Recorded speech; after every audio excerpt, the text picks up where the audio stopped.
გამარჯობა მეგობრებო, მე გუგა ვარ, ეს UG Talks-ია.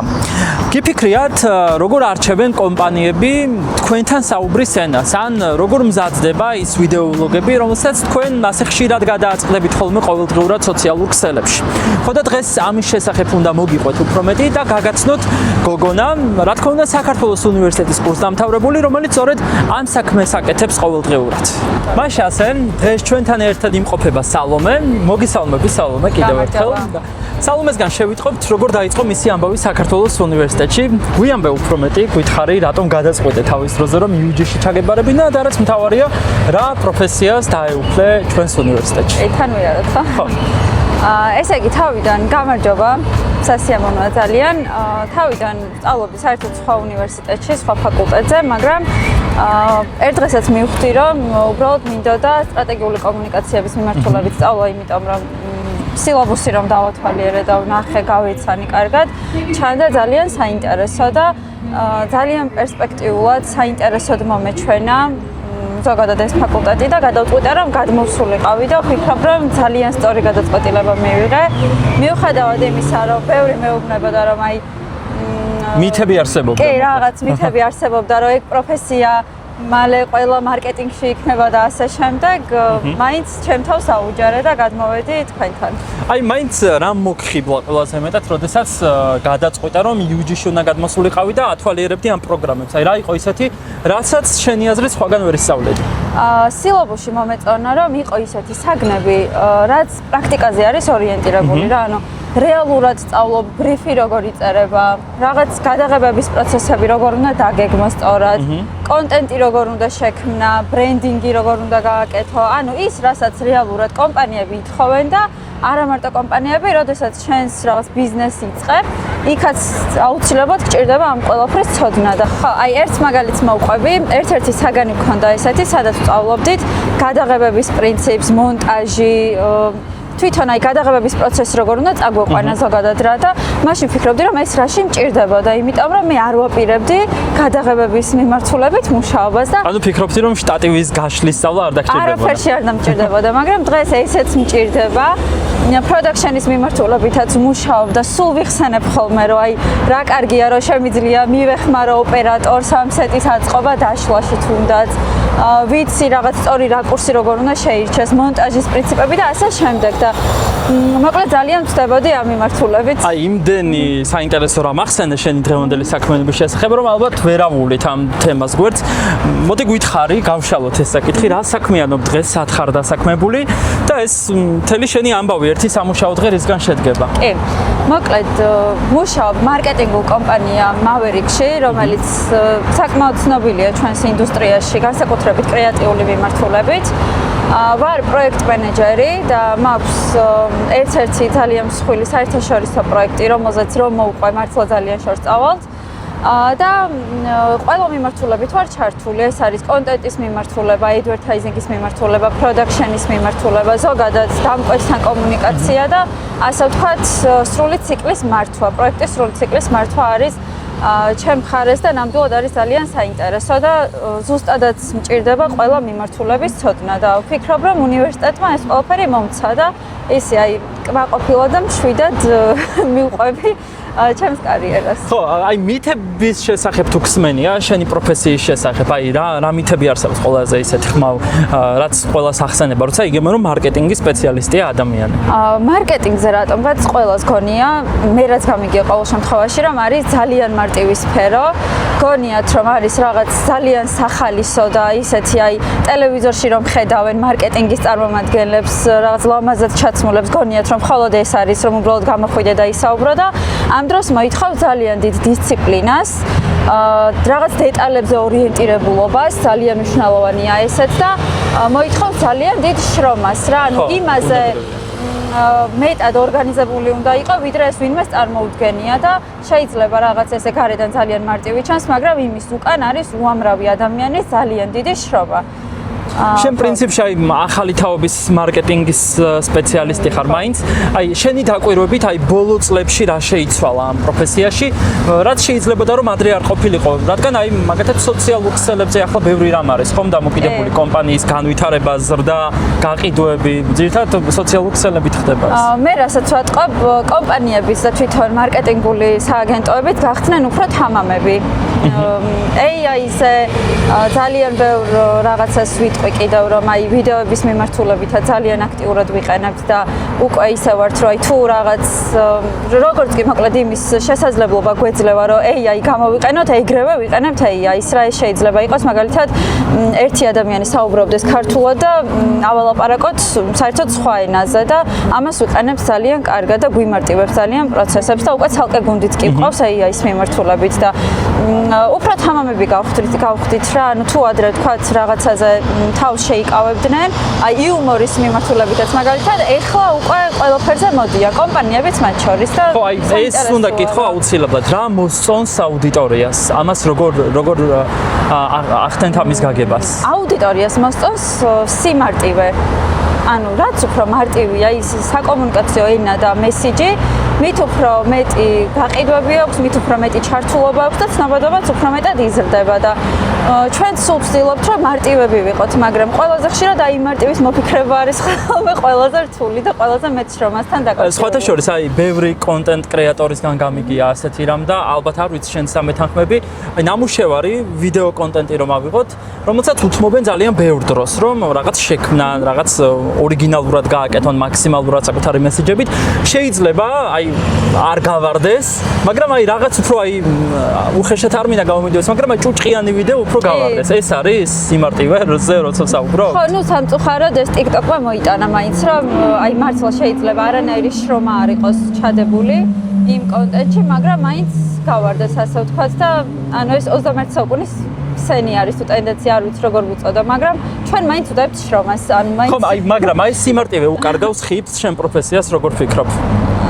არ ვიცი, აი მაგაშიც არის რაღაც რა, ანუ სიმარტივესაც ხომ შეიძლება ფიქრი. აი შეიძლება ისეთმა რაღაცები მუშაოს მართლა რომ ვერ წარმოიდგენ და ძალიან ამოუცნობია რა. ანუ ჩვენ სპეციალურად რაღაც კამპანიები გაგვიკეთებია, რაზეც გვეგონა რომ აი მე მქონდა ეხა ერთხელ ესეთი შემთხვევა, რაზეც მეგონა რომ ძალიან მაგარ აუდიტორიას მოიყვანდა და მაინც არ გაამართლა, მაგრამ მქონია საერთოდ სხვანაირად რა რაღაც ნაკლები მოლოდინებით გამიკეთებია, მაგრამ ძალიან კარგი შედეგი მქონია რა და ამიტომ ესა რაღაც ცოტა ამოუცნობია საზოგადოება ჩემი აზრით. საულმე დავუბრუნდეთ ისე საქართველოს უნივერსიტეტს. მინდა რომ გაიხსენო აი ეს დღე, როდესაც შეხვედი UG-ში და შენი ემოციები, აი როგორი იყო, აი რამდენად გაგიმარტივდა ან გაგიჭირდა ადაპტაცია ახალ გარემოში? არ გამიჭირდა სხვათა შორის, იმიტომ რომ პირველი ლექცია მქონდა საზოგადოებასთან ურთიერთობის შესავალი გამიმართლა და აი საოცრად კარგი ლექტორი შემხვდა. რომელიც დღეს ნუ Facebook-ზეც მყავს და რაღაცა მაინც რაღაც კომუნიკაციაში ვართ ერთმანეთთან. რაღაც კოლეგები ხართ უკვე. კი, ესე გამოვიდა და ძალიან მიყვარს ეს ადამიანი. სულ რაღაც დადებითად ვარ განწყობილი მის მიმართ და იყო ძალიან საინტერესო ლექციები და მალევე დავუმეგობრდი ადამიანებს, მათ შორის აი პირველივე ლექციაზე ვინც გავიცანი უნივერსიტეტში, იმ ადამიანის მეჯვარე ვარ სხვათა შორის და ძალიან მიყვარს ეგ დღე. და რა ვიცი, ანუ ზოგადად გამიმართლა ლექტორებში ძალიან და ყველა ძალიან მიყვარს მართლა რა. გარდა თეორიული ცოდნის, რომელიც ბუნებრივია მიიღე უნივერსიტეტში, რა იყო კიდევ ისეთი, რაც წამოიღე UG-დან და დღემდე გაქვს? კი, აი მაგალითად ბრენდინგის მიმართულებით იყო ეს თუ საზოგადოებასთან ურთიერთობის მიმართულებით, თუ აი რაღაც მარკეტინგის კონკრეტული მიმართულებების მხრივ ყოველთვის ქონდა ხოლმე რაღაც პრაქტიკული დავალებები რა. განსაკუთრებით ქონდა ხოლმე აი ბრიფის წერა, კონტენტის შექმნა, რაღაც კონკრეტულ кейსებზე მუშაობა და ეს იყო რეალურ კომპანიებზე არსებული кейსები, რომლებსაც რეალურად გვიფასებდნენ შემდეგ ლექტორები და იქიდან გამომდინარე რომ უნივერსიტეტს ყავს პრაქტიკოსი ლექტორები, რომლებიც რეალურად მუშაობენ ამ საქართველოს წამყვან კომპანიებში, ასე ვთქვათ, ანუ ჩვენც ვიცოდით რომ ჩვენამდე რეალური кейსები მოდიოდა და რეალური ბრიფები მოდიოდა. ხო, შესაბამისად, როცა დავიწყე მუშაობა, უფრო სწორად, ანუ არ გამჭირვებია აი ამ რაღაც ტასკებთან და დავალებებთან ადაპტაცია რა, ანუ ვიცოდი ძალიან კარგად აი ეს პროცესები რა, როგორ უნდა ყოფილიყო სწორი ფორმით გაკეთებული და დაწერილი. Ani თავარი სირთულე რა იყო, რომელსაც ამ პროცესში გადააწყდა, სწავლების პროცესში. თუ იყო საერთოდ სირთულეები ბუნებრივი? ნუ თავიდან ახლა იყო ის, რომ საერთოდ არ მქონდა არანაირი წარმოდგენა ამ ყველაფერზე და რაღაცნაირად მაინც ახალ სფეროში რომ შედიხარ, თავიდან ეს არის სირთულე. მაგრამ საბოლოო ჯამში ვერ ვიტყვი, რომ რაღაც აი სტრესთან და რაღაც დაძაბულობასთან ასოცირდებოდა ჩემთვის სწავლა რა. ანუ თლიანობაში რაღაც აი ესე გემრიელად ჩაიარა ყველაფერი. მანდ მაყოფილი ვარ. კი ბატონო, და ვინც ახლა გვიყურებს, თუნდაც აბიტურიენტი ან თუნდაც შენსავით სტუდენტი, მაგრამ სხვა ფაკულტეტზე რომ სწავლობდეს ეს ადამიანი, რატომ ურჩევდი შენ სფეროში სპეციალიზებას? აი რა აქვს შენ სფეროს ისეთი, რაც ფიქრობ რომ დღესაც აქტუალურია და ხვალეც ასე იქნება, როდესაც აი რაღაც ქაოსურ ეპოქაში ვცხოვრობთ, ხო? რაღაც ქაოსური განვითარების ეპოქაში. კი, მიუხედავად იმისა, რომ აი მართლა როგორც ვახსენე, მანამდე მეც მეუბნებოდნენ იმას, რომ მალე ყოველი მეორე ამ სფეროში იქნება, მაინც არის საჭიროება და მაინც თანთმით ეძებენ ადამიანებს, რომლებიც კარგად წერენ, კრეატიული აზროვნება აქვთ, advertising-ს კარგად აკეთებენ, დაორგანიზება შეუძლიათ ამ ყველაფრის და მაინც საჭიროა და მაინც სულ იძებნება ესეთი კადრები და თანაც არის იმდენად განვითარებადი, მით უმეტეს აი ხა როგორც ვახსენე, ხელოვნური ინტელექტი შემოვიდა და ხელოვნური ინტელექტის მიმართულებითაც რომ ისწავლონ და აუცილებლად დაამატონ ეს მიმართულება, მაგას ვურჩევდი ყველას და თან აქვს ძალიან ბევრი მიმართულება რა, ანუ შეგიძლია რაღაც ტექნიკური მხრივ განვითარდე, შეგიძლია რაღაც თუ კრეატიული იდეების მოფიქრება გიყვარს, მაგ ნაწილში განვითარდე და მოკლედ შეუძლიათ რომ აი ჩემსავით პროექტ მენეჯერები იყვნენ და ყველა მიმართულებაში ჩართული იყო. ანუ ეს რატომღაც როდესაც პროექტ მენეჯერობა ესმით, თითქოს უფრო შეზღუდულია ეს სივრცე არა? ანუ არქსმენია შენზე როდესაც? ანუ პროექტ მენეჯერი არის ყველა მიმართულებით ჩართული და პირიქით რა. ანუ კრეატიულობასაც მოიცავს შენი გავლით გადის ყველაფერი და თუ შენ რაღაც დაბლოკე იდეა, შენ შეგიძლია რომ დაგიბლოკავს იდეები? კი, ყოფილა, მაგრამ ზოგადად არ მიყვარს ხოლმე სხვის სივრცეში ზედმეტად ჩაჭრა და ასე შემდეგ რა, ანუ არ მიყვარს ადამიანების შეზღუდვა და თუ რაღაც ისეთ განსაკუთრებული არ არის, არ ვიჭრები რა ზედმეტად. მაგრამ ხო, რა თქმა უნდა, გუნდური სამუშაო მოითხოვს ზოგჯერ რაღაცის დაბლოკვასაც, ალბათ ამეთანხმება. დაბლოკვას, განვითარებას, უკეთეს მცდელობას და ასე შემდეგ. რა თქმა უნდა. რატომ ურჩევდი საქართველოს უნივერსიტეტს ახალგაზრდებს, აბიტურიენტებს, ვინც ახლა გვიყურებს ჩვენ? მოკლედ, საქართველოს უნივერსიტეტს ურჩევდი, იმიტომ რომ მე თვითონ უნივერსიტეტიდან წამოვიღე ცოდნა, გავიცანი ძალიან ბევრი ისეთი ადამიანი, ვინც ახლა ჩემს სფეროში მუშაობს და არა მარტო ლექტორები, სტუდენტებიც, ანუ დღეს უკვე თანამშრომლები ვართ ფაქტობრივად და სხვა, ანუ არა მარტო მავერიკში, სხვა კომპანიაშიც თანამშრომლები ყოფილვართ და რაც თავარია, მუშაობა დავიწყე რა, ანუ პირდაპირ დავსაქმდი უნივერსიტეტიდან და ხელი შემიწყეს ძალიან ამ მიმართულებით. თან საერთაშორისო პროექტში მივიღე მონაწილეობა და რაც იყო საოცარი გამოცდილება მართლა ჩემთვის და რამაც დამანახა, რომ ევროპის უნივერსიტეტებშიც ზუსტად იმას ასწავლიან, რაც ჩვენ გავიარეთ და ნამდვილად არ ქონდათ მათ რაღაც აი ჩვენზე მეტი ცოდნა, ასე ვთქვათ, ჩვენ სფეროში. ანუ მომზადებული შედიხარ ბაზარზე. კი, ნამდვილად და თან მართლა იმდენად ცდილობენ, რომ დაგასაქმონ რა, ანუ რა თქმა უნდა, ეხლა ესე 100%-ით გარანტიას ვერავის ვერ მისცემს, რომ აი მე შესამსახურს გიშოვი, კი, რა თქმა უნდა, მაგრამ მე პირადად პირველი ნაბიჯები უნივერსიტეტიდან გადავდგი და შეიძლება ძალიან გამჭირვებოდა ესე გამოცდილების გარეშე დასაქმება და მართლა ანუ აი პირველი ნაბიჯი და იქიდან უკვე მართლა ჩემით მოვედი აქამდე. თუ გაქვს რაიმე ესეთი ოცნების პროექტი ან კამპანია, რომლის განხორციელებაც გინდა და აი რაღაც ფიქრი გაქვს შემონახული, რომ აუცილებლად გააკეთებ? ეხლა უკვე მუშაობ ისეთ პროექტზე, რომელიც არა მარტო ერთ კონკრეტულ კომპანიას, არამედ მთელ ქვეყანას ეხება საქართველოს და ამაზე მასშტაბური პროექტი რა უნდა მქონდეს მართლა ვერ წარმომიდგენია, იმიტომ რომ რაღაც საქართველოს რაღაც აი განვითარების მხრივ შემაქვს რაღაც წვლილი რა, მართლა უზარმაზარი პროექტია და ძალიან კარგი. ამიტომ აი ამაზეც კი ვერ ვიოცნებებდი, მართლა იმდენად მასშტაბურია და ძალიან კარგი. ჩვენს წინა რესპონდენტს ჰქონდა შენთან ასეთი შეკითხვა, რას მოელოდი შენი პროფესიისგან და რა აღმოჩნდა? თუ გინანია რომ ამ სფეროში ხარ. როგორც ჩანს არა, მაგრამ მაინც მაინტერესებს რას მოელოდი და როგორი აღმოჩნდა. არა, არ მინანია ნამდვილად, პირიქით მიხარია რომ ეს არჩევანი გავაკეთე. მოველოდი იმას, რომ იქნებოდა უფრო მარტივი სამუშაო პროცესი. როგორც ყველას წარმოედგინა, რომ აი იქნებოდა რაღაცა გართობა, არ არის კი, მაგრამ გართობის შემადგენელი ნაწილი ალბათ, ხო?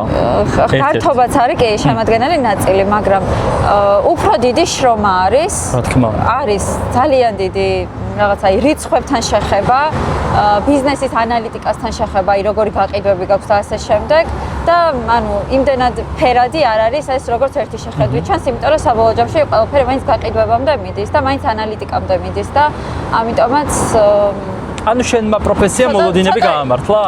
სხვანაირი აღმოჩნდა კიდევ უფრო რთული? რთული არა, უფრო საინტერესო და უფრო ღრმა. ანუ ცოტა ზედაპირული ჩანს, მაგრამ არის ძალიან ღრმა პროფესია მართლა. ესე იგი, როცა დამკვეთისგან შემოდის ის დავალება, ასე ვთქვათ, რომ რაღაც კამპანია უნდა დაიგეგმოს, პროექტ მენეჯერი გადის რაღაც ზოგად, კი, პროექტ მენეჯერი გადის რაღაც ზოგად მონახას და ანუ მათი მხრიდან იღებს ბრიფს, ასე ვთქვათ და იდეას, ინფორმაციას, რომ აი რაზე უნდა ყურადღება გამახვილდეთ, ზოგადად როგორ წარმოუდგენიათ ეს ყველაფერი. ამის შემდეგ პროექტ მენეჯერი უკვე ამ პროცესებს და ზოგადად ამ ინფორმაციას აწვდის კრეატივის გუნდს და იმ ადამიანებს, ვინც იდეა უნდა ესეც გუნდია და არა 1-2 ადამიანი. რა თქმა უნდა გუნდია, კი.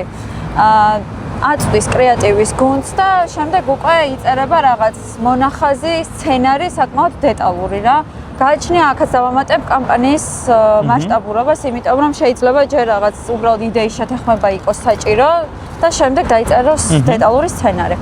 ამის შემდეგ უკვე იგეგმება უბრალოდ დამკვეთმა უნდა დაადასტუროს ეს იდეა და ეს სცენარი, შეიძლება იქ რაღაც ცვლილებები იყოს შესატანი და შემდეგ უკვე თუ დაადასტურდა ეს იდეა, საკმაოდ რთული პროცესი არის ამ ყველაფრის მენეჯმენტი. გულისხმობ ლოკაციის შერჩევას, გადამღები ჯგუფის ორგანიზებას, ასე ვთქვათ. გმირების შემდეგ. კი, მსახიობების შერჩევა.